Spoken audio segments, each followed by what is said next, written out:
Okay, many of my friends sing the wonders of diversity. I try to tell them diversity isn't a moral good, but I end up looking like some terrible racist. Why isn't diversity a moral good? Well, diversity is a moral good, but you can't.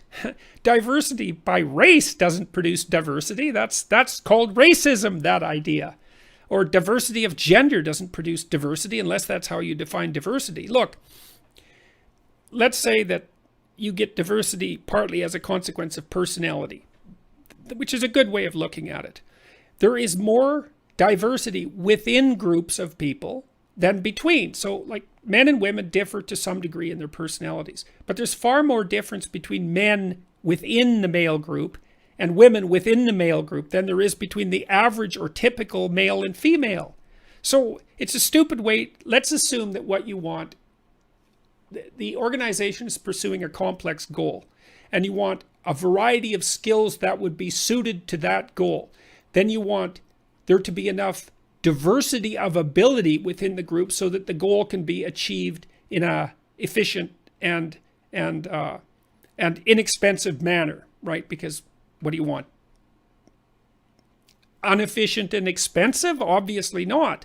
So there's a presumption that you get diversity by using identity politics categories, but there's absolutely no evidence for that whatsoever.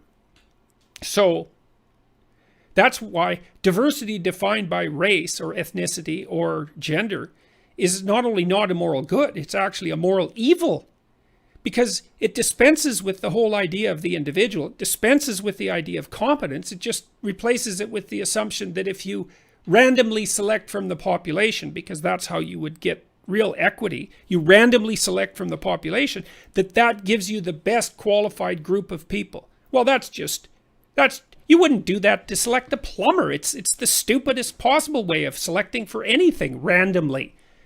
You know, there's no difference between selecting randomly and selecting accidentally. So it's moral diversity defined properly is a moral good. Diversity based on identity politics categories is a positive evil.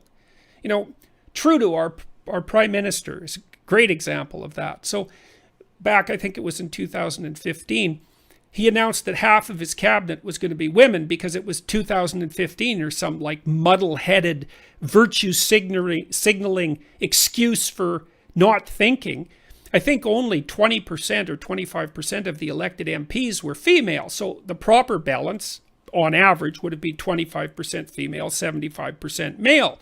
What he should have done was figured out what qualities would make for a competent cabinet minister, because it's actually quite important to have competent cabinet ministers, and then selected from among his people for nothing other than competence. But he could virtue signal, and then he set up the most important board, let's say, of the entire country on a quasi-random basis. Jesus, how pathetic. He should have been pilloried by Canadians for that. But we're so clued out, and also in the situation that you described, is like, if I say, well, 50% of Trudeau's cabinet shouldn't have been women, it's like, oh, you're a misogynist. It's like, no, only 25% of the elected officials were women. Now you might say, well, it would be better if 50% of them were elected. It's like, maybe it would be better, but it didn't happen. So you can't fix it at the top end. It was appalling.